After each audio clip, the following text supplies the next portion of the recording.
बिस्मिल्लाहिर्रहमानिर्रहीम। अस्सलामुअलैकुम व्यूअर्स, आप देख रहे हैं सिरात मुस्तकीम सऊदी न्यूज़ चैनल। आज 29 सितंबर 2025 है। इस्लामी कैलेंडर के लिहाज से 7 रबीउस्सानी 1447 की तारीख बनती है। सऊदी अरब दीगर खलीजी ममालिक के साथ साथ पाकिस्तान, इंडिया और बांग्लादेश की सरहदी सूरत हाल क्या है और लेबर कवानीन के साथ साथ जवाज़ात की जानिब से कुछ नई इतलात शेयर की गई हैं। वीडियो मुकम्मल देखिएगा, लाइक करके दोस्तों से ज़्यादा शेयर भी कीजिएगा।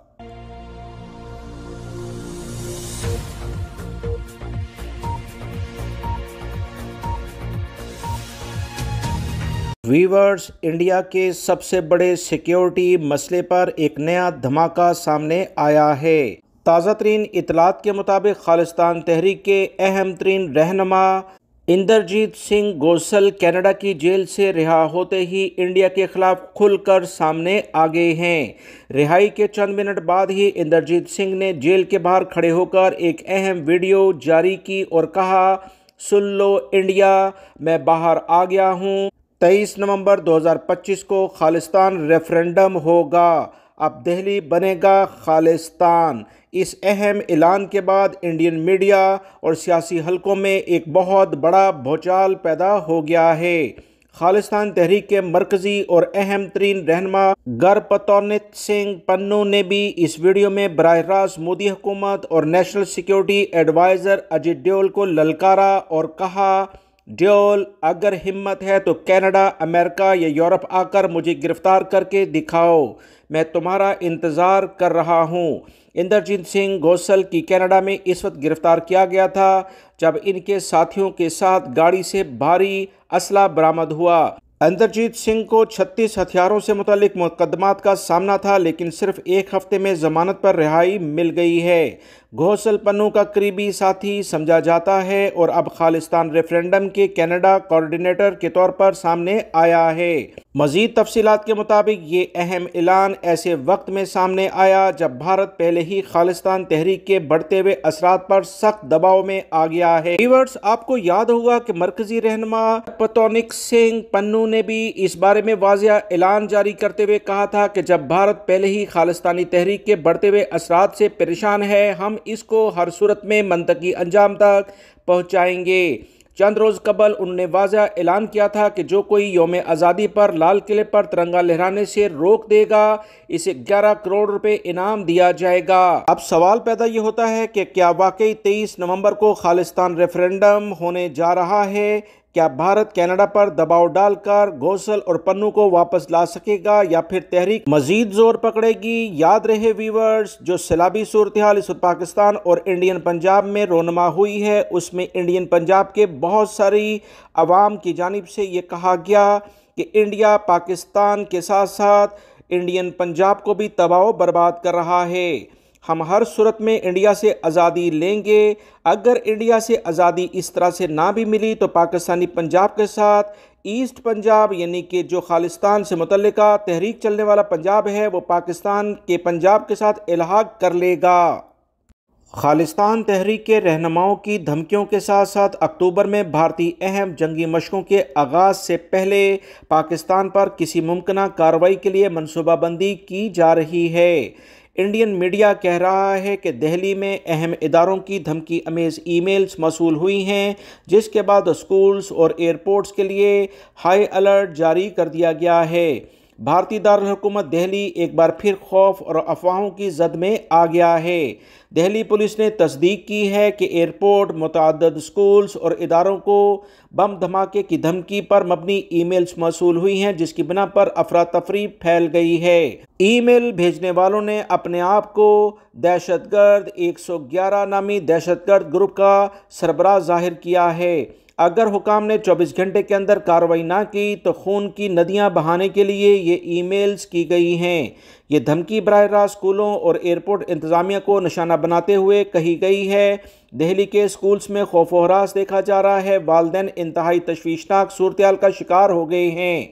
इन दिनों स्कूल्स को भी बराह रास्त ये ईमेल्स मिली, जिसके बाद तलबा और उसातिज़ा को फ़ौरन महफूज मुकाम पर मुंतकिल कर दिया गया। दिल्ली में अहम तरीन इदारे जिसमें फायर ब्रिगेड, पुलिस और बम डिस्पोजल स्क्वाड्स मौके पर पहुंचने के बाद उन्होंने तमाम चीज़ों को मशकूक बुनियाद पर चेक किया है। ये कोई पहली बार नहीं हुआ, पिछले चंद हफ्तों में भी इस तरह के वाक़यात इंडिया में हो चुके हैं। इंडिया के दीगर स्कूल्स को फ़ोन कॉल के ज़रिए भी धमकियां मिल रही हैं। Universities, colleges, medical colleges, schools, हत्ता के दिल्ली के वज़ीर आला और सेक्रेटरीट को भी ये धमकियां मिल गई हैं, लेकिन ये तमाम धमकियां अभी तक झूठी साबित हुई हैं।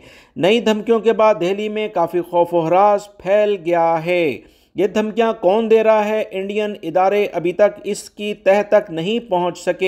इंडियन पुलिस का कहना है कि जाली कॉल्स हैं, ईमेल्स भी जाली हैं, लेकिन फिर भी हर बार तहकीकात और सर्च ऑपरेशन लाजमी करार दिया गया है ताकि कोई बड़ा हादसा ना हो। इंडियन पुलिस का कहना है कि हो सकता है ये धमकियां बॉर्डर पार से दी जा रही हों ताकि इंडिया में अमन व अमान को खराब करके खौफ व हरास फैलाया जाए, मगर इंडिया के खुफिया इदारे इस तमाम चीज़ों पर अभी तक खामोश हैं और किसी भी किस्म का कोई जवाब नहीं दे रहे। अवाम के जहनों में ये सवाल अब बार बार आ रहा है, इन धमकियों के पीछे कौन है, हमारे इदारे अभी तक इसकी तह तक क्यों नहीं पहुंचे? क्या ये सिर्फ शरारत है या दिल्ली को खौफजदा करके मुल्क को डिस्टर्ब करने की कोशिश है? इस बिना पर अवाम और सोशल मीडिया पर एक बड़ी हलचल देखी जा रही है। लिहाजा व्यूअर, आने वाले दिनों में इन धमकियों का भी असर व सूख पता चलेगा कि कौन धमकियां दे रहा था, या मोदी सरकार कोई अपना नया गेम प्लान करते हुए एक और बड़ी कार्रवाई अपने हमसाया मुल्क पर करने जा रही है। आने वाले चंद हफ्ते बहुत अहम है। सऊदी अरब में विजिट वीज़ा या दीगर वीज़ों पर आने वाले तमाम गैर मुल्की अफराद को चाहिए कि वो तमाम कवानीन जो कि वीज़ा कवानीन 2025 के लिहाज से सऊदी अरब में जारी किए गए हैं उसे लाजमी जान लें, वरना वीज़ा रिजेक्ट होने के चांसेस बहुत ज़्यादा हो जाएंगे। सऊदी हुकूमत ने उम्रा वीज़े के लिए बड़े और अहम नए कवानीन मुतारफ़ करा दिए हैं। अब सिर्फ पासपोर्ट और उम्रे की नीयत ही काफ़ी नहीं, बल्कि नए रूल्स के तहत आपको पहले ही कई चीज़ों के बारे में कंफर्मेशन करनी होगी, वरना वीज़ा अप्लाई करने का कोई फ़ायदा नहीं होगा। पहले असूल के तहत होटल बुकिंग लाजमी करार दे दी गई है। अब कोई भी उम्रा ज़ायर वीज़े के लिए अप्लाई करेगा तो उसके पास पहले से कन्फर्म होटल बुकिंग होना ज़रूरी है। ये बुकिंग आम वेबसाइट या गैर रजिस्टर्ड एजेंसी से नहीं हासिल की जा सकती कि सऊदी हुकूमत की जानिब से जारी करदा ऑफिशियल नस्क प्लेटफॉर्म या लाइसेंस याफ्ता एजेंट्स के ज़रिए लाजमी होनी चाहिए।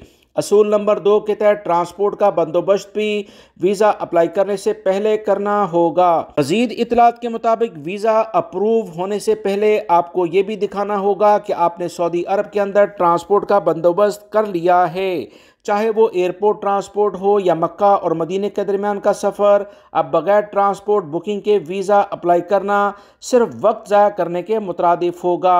असूल नंबर 3 के तहत सब कुछ डिजिटल लेवल पर होगा। सऊदी वजारत हज उम्रा ने पूरा सिस्टम डिजिटलाइज कर दिया है। आपकी होटल बुकिंग, ट्रांसपोर्ट और वीज़ा सब एक ही जगह यानी नस्क पोर्टल पर लिंकअप होंगे। इसका मतलब है कि अब धोखेबाज एजेंट्स और जाली होटल बुकिंग का कॉन्सेप्ट ख़त्म हो गया है। लिहाजा गैर मुल्की अफराद जो कि उम्रे वीज़े पर अब सऊदी अरब में आएंगे, हर सूरत में सऊदी अरब के नए अहकामात को जानें। सऊदी वजारत हज उम्रा ने ज़ायरीन की तरफ से चंद अहम अहकामात जारी किए हैं, जिनकी तफसीलात कुछ ये हैं कि उम्रा ज़ायरीन हमेशा बुकिंग सिर्फ नस्क या लाइसेंस याफ्ता एजेंट से ही करवाएं। लाजमी तौर पर उम्रे के सफ़र को पहले से प्लान किया जाए, क्योंकि आप पीक सीज़न में लेट होने पर रेट्स बढ़ जाएंगे। वीज़ा अप्लाई करने से पहले तमाम रसीदें और कंफर्मेशन लाजमी तैयार करें। मुकम्मल पैकेज होटल, ट्रांसपोर्ट और रहनुमाई से मुतल्लिका अगर आप अच्छे एजेंट से लें तो आसानी होगी। अब सवाल ये है कि इस कानून का मकसद क्या है और इस्लाहात क्यों की जा रही हैं। तो सऊदी हुकूमत ने बताया है कि ज़ायरीन को जालसाजी से बचाने के लिए इक़दामात किए जा रहे हैं। लिहाजा वो तमाम वीज़ा होल्डर जो कि उम्रे के लिहाज से सऊदी अरब में आना चाहते हैं तो यकीनी तौर पर आपका वीज़ा बगैर किसी परेशानी के उस वक्त ही मंजूर होगा जब इन तमाम चीज़ों को आप तय करेंगे, यानी होटल, ट्रांसपोर्ट और हर तरह की वो चीज़ें जो कि सऊदी हुकूमत ने कवानीन में बताई हैं। फिर वीज़ा अप्लाई करें और वो भी सिर्फ नस्क प्लेटफॉर्म या लाइसेंस याफ्ता ऑपरेटर के ज़रिए। जाली एजेंटों से हर सूरत में बचा जाए। एशिया कप में इंडिया की कामयाबी के बावजूद इंडियन टीम की हठधर्मी ने तमाम मज़े को करकरा कर दिया है। मैच जीतने के बावजूद ट्रॉफी से महरूम रही। क्रिकेट की दुनिया में ऐसे ड्रामे शायद पहले कभी नहीं देखने को मिले जो इस बार एशिया कप में देखने को मिले हैं। एशिया कप जीतने के बावजूद भारतीय टीम की ट्रॉफी ना मिल सकी। दुबई क्रिकेट स्टेडियम में फाइनल के बाद ट्रॉफी देने की तकरीब भी ताखीर का शिकार हो गई। व्यूअर्स, याद रहे भारतीय टीम ने पाकिस्तानी खिलाड़ियों से इस पूरे टूर्नामेंट में हाथ मिलाने से इनकार किया है। फिर कप्तान ने फाइनल से पहले पाकिस्तानी कप्तान के साथ तस्वीर भी नहीं बनवाई। और जब एशियन क्रिकेट काउंसिल ACC के सदर से मोहसिन नकवी ने ट्रॉफी देने का वक्त आया तो भारतीय टीम ने ट्रॉफी लेने से साफ इनकार कर दिया। भारतीय टीम के इस रवैये की वजह से तकरीब अधूरी रह गई और आखिरकार ट्रॉफी ग्राउंड से वापस ली गई और पूरी मैनेजमेंट भी ग्राउंड से बाहर चली गई। यही एशिया कप जीतने के बावजूद भारतीय टीम खाली हाथ ग्राउंड में बैठी रही। ना ट्रॉफी मिली, ना मेडल्स, ना चैंपियंस का बोर्ड, सिर्फ चंद तस्वीरें ली गईं और वो भी जीत की ट्रॉफी के बगैर। याद रखें, इंडियन टीम मुसलसल ग्राउंड में इंतजार करती रही मगर पूरा का पूरा अमला और पूरी मैनेजमेंट जो कि एशियन क्रिकेट काउंसिल से मुतल्लिका थी वो वापस चली गई और सिर्फ इंडियन टीम और चंद शायकीन ग्राउंड में रह गए। फाइनल के बाद सहाफियों ने भारतीय कप्तान सूर्य कुमार यादव से सख्त सवालात किए तो वो सीधा जवाब देने की बजाय बाएं शाएं करते रहे। इनसे पूछा गया कि आपने ट्रॉफी क्यों नहीं ली तो जवाब आया कि ट्रॉफी लेना जरूरी नहीं, हमने ट्रॉफी को महसूस कर लिया है। जबकि क्रिकेट फैंस ने यह कहा कि यह इंतहाई शर्मिंदगी छुपाने का बेहतरीन बहाना है। इंडियन क्रिकेट टीम के ओपनर शर्मा और गिल ने सोशल मीडिया पर ट्रॉफी के साथ फोटो पोस्ट की लेकिन शायकीन ने फौरन पकड़ लिया ये तस्वीर ट्रॉफी की ही नहीं है। लोगों ने कड़ी तनकीद करते हुए कहा कि जब ट्रॉफी मिली ही नहीं तो फर्जी तस्वीरों से क्या साबित करना चाहते हैं। वजीर दफा ख्वाजा आसिफ ने सोशल मीडिया पर तबसरा करते हुए कहा, मोदी सरकार ने क्रिकेट स्पिरिट को तबाह करके अपनी फरसुदा सियासत को बचाने की एक और नाकाम कोशिश की है। इज्जत बहाल इससे नहीं होगी बल्कि भारत दुनिया के सामने पहले से भी ज़्यादा ख्वार हुआ है। एशिया कप की तारीख में यह पहला मौका है जब जीती हुई टीम ट्रॉफी के बगैर मैदान से वापस गई। भारतीय टीम की खेल में इस तरह से सियासत को शामिल करना इंतहाई अफसोसनाक है। आप अंदाजा कर सकते हैं कि पाकिस्तान के साथ अहम तरीन 3 मैच खेले गए कि यकीनी तौर पर इंडिया ने अहम कारकर्दगी के साथ जीते मगर इस 2 मैचेस में इंडिया को इंतहाई शर्मिंदगी का सामना करना पड़ा। सोशल मीडिया पर बहुत सारे व्यूवर्स ने बाकायदा इन तमाम चीज़ों पर पर्दा चाक किया कि मोहसिन नकवी पाकिस्तान के वजीर दाखिला भी हैं जो चीफ ऑफ आर्मी स्टाफ के इंतहाई करीब भी हैं। इस तमाम सूरत हाल के बाद इंडिया को ऑपरेशन सिंदूर में होने वाली नाकामी अभी तक नहीं भूली। इस बिना पर वो उनसे किसी भी किस्म की ट्रॉफी या हाथ मिलाना पसंद नहीं कर रहे थे। सऊदी हुकूमत की जानिब से एक अहम एलामिया जारी हुआ कि अब विजिटर ID से बैंक अकाउंट ओपन हो सकेगा। सऊदी अरब मीडिया की रिपोर्ट्स के मुताबिक एक बड़ी शानदार खबर आई है। तफसीलात के मुताबिक अब सऊदी अरब में कोई भी शख्स जिसके पास विजिटर ID होगी वो आसानी से बैंक अकाउंट खोल सकता है।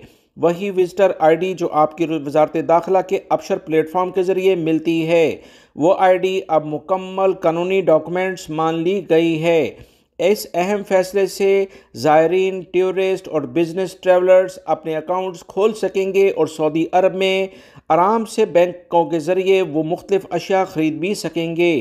तमाम सऊदी अरब में आने वाले विजिटर्स अब मुकामी मोबाइल वॉलेट्स इस्तेमाल कर सकेंगे। डिजिटल पेमेंट आसानी से हो सकेगी। कैश पर इन्हिसार ख़त्म हो जाएगा। सऊदी अरब में क़याम के दौरान बेहतरीन सहूलियात इन्हें मिलेंगी। ये फैसला सऊदी विजन 2030 का हिस्सा है जिसका मकसद टूरिस्ट को फ़रोग़ देना और मालियाती शमूलियत को बढ़ाना है और हर विजिटर के लिए डिजिटल सहूलत फराहम करना है ताकि सऊदी अरब बिजनेस हब के साथ साथ सियाहती यानी टूरिस्ट लेवल पर भी हब बन सके और दुनिया में इसका नाम हो। सऊदी सेंट्रल बैंक का कहना है कि यह फैसला नए कस्टमर्स के दरवाजे खोलेगा और सऊदी अरब में इन्वेस्टमेंट को मजीद आसान बनाएगा। अब चाहे आप उम्रा, हज, बिजनेस या टूरिस्ट वीजे के लिहाज से आए, सऊदी अरब में आकर आसानी से बैंक अकाउंट और मोबाइल वॉलेट्स आसानी से आपको दस्तयाब होंगे।